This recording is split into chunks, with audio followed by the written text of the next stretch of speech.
ആരും ഇത് കേൾക്കാതെ പോകരുത്. വളരെ ഇമ്പോർട്ടൻ്റ് ആയിട്ടുള്ളൊരു വീഡിയോ ആണ്. ഈ വീഡിയോ കണ്ടതിന് ശേഷം പരമാവധി ആർക്കൊക്കെ നിങ്ങൾക്ക് എത്തിച്ചു കൊടുക്കാൻ പറ്റുമോ അവർക്കൊക്കെ നിങ്ങൾ എത്തിച്ചു കൊടുക്കുക. കഴിഞ്ഞ 2-3 ദിവസങ്ങളായി നമ്മൾ നിരന്തരം കേട്ടുകൊണ്ടിരിക്കുന്ന വാർത്തയാണ് പാമ്പ് കടിയേറ്റ് ചെറിയ മക്കളും മുതിർന്നവരടക്കം മരണപ്പെട്ടു എന്നുള്ളത്. പ്രിയപ്പെട്ടവരെ, നമുക്കൊക്കെ അറിയാം നമ്മളുടെ കേരളം കൊടും ചൂടിലാണ്. നമുക്ക് പോലും വീട്ടിലിരിക്കാൻ പറ്റുന്നില്ല. അപ്പോൾ മാളത്തിൻ്റെ ഉള്ളിലിരിക്കുന്ന പാമ്പുകൾ തണുപ്പ് തേടി നാട്ടുംപുറത്തേക്കും നമ്മുടെ വീട്ടിൻ്റെ ഉള്ളിലേക്കും നമ്മൾ ധരിക്കുന്ന ഷൂവിലും വാഹനത്തിലും ഒക്കെ ഉണ്ടാകാൻ സാധ്യത വളരെ കൂടുതലാണ്. ആദ്യമായി പറയാനുള്ളത്, അതുകൊണ്ട് എല്ലാവരും ശ്രദ്ധിക്കുക. പ്രത്യേകിച്ച് നമ്മുടെ കുഞ്ഞു മക്കളെ പ്രത്യേകം നമ്മൾ ശ്രദ്ധിക്കണം. നമ്മൾ അശ്രദ്ധരായി കഴിഞ്ഞാൽ നമ്മളാണ് വേദനിക്കുന്നത്.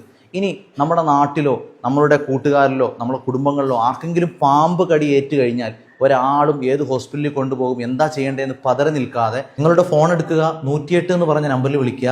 108ൻ്റെ ആംബുലൻസ് അപ്പോൾ തന്നെ നിങ്ങളുടെ അടുത്തെത്തും. അതിൽ വെച്ച് തന്നെ പാമ്പ് കടിയേറ്റ ആരാണോ അവർക്ക് പ്രാഥമിക ചികിത്സ നൽകുകയും കേരളത്തിൽ 146 ഹോസ്പിറ്റലുകളാണ് ആൻറ്റിവെനം ഉള്ളത്. നിങ്ങളുടെ അടുത്ത് എവിടെയാണോ ഉള്ളത് കറക്റ്റ് ആ സ്ഥലത്ത് ആംബുലൻസിൽ തന്നെ അവർ കൊണ്ടുപോവുകയും നിങ്ങളെ രക്ഷപ്പെടുത്തുകയും ചെയ്യും. ഇത് നമുക്ക് കേരള സർക്കാരിൻ്റെ ആരോഗ്യവകുപ്പ് നൽകിയ ഏറ്റവും വലിയൊരു സഹായമാണ്. അറിയാത്തവരിലേക്കൊക്കെ ഈ വീഡിയോ ഇപ്പോൾ തന്നെ നിങ്ങൾ എത്തിച്ചു കൊടുക്കുക. പരമാവധി ശ്രദ്ധിക്കുക.